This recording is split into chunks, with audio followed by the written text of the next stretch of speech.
Hi children, this is Miss Mimi. Welcome to my reading corner. Today we'll be reading Henry Had Terrible Hiccups by John Felton. Hope you enjoy the story. Henry had terrible hiccups. Not a good start to the day.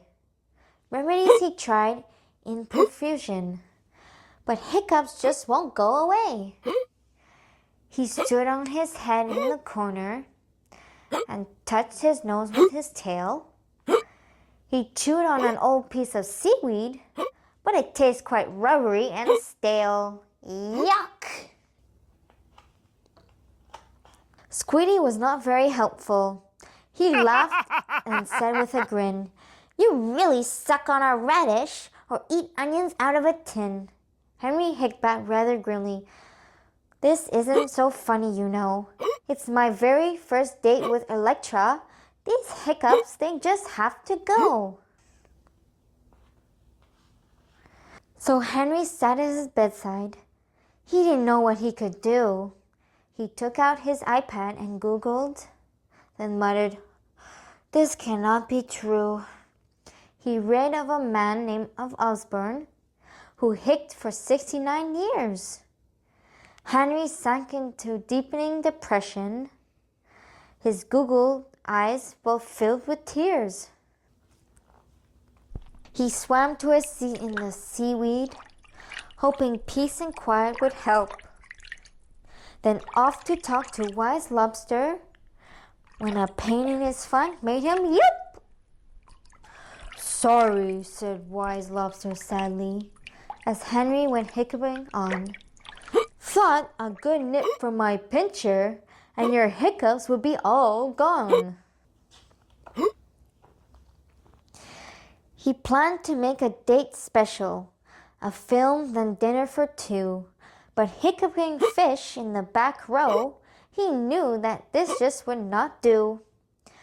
Suddenly Henry was laughing.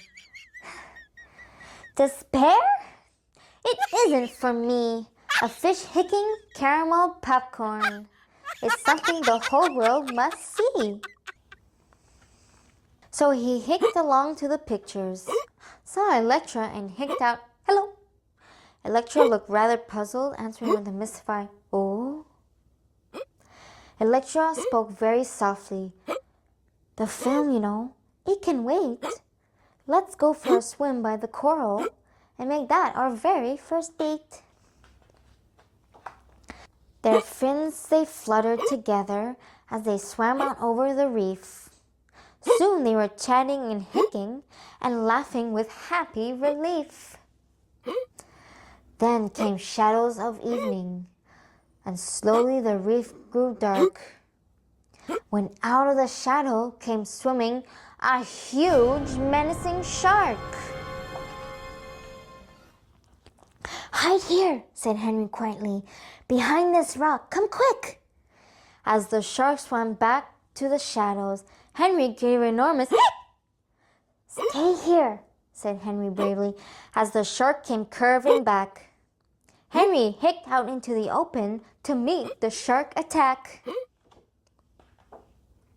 The shark heard Henry hicking, laughed loud, and asked, "What's this?" "Well," said Henry glumly, "I've got terminal hiccups. They say it's plague infectious, so I've been banned to stay out here." "Oh, yes?" mocked the shark. "Please excuse me if I do not shed a tear. You see, I don't believe you. Just pull the other fin." Then from behind the rock came a hiccup. More," said the shark with a grin. Electra swam out boldly, hicking for all she was worth. The shark thought it was so funny, his sides they shook with mirth. "It really is infectious," hiccuped Electra. Then she cried, "My poor dear mother was hicking till the day she died."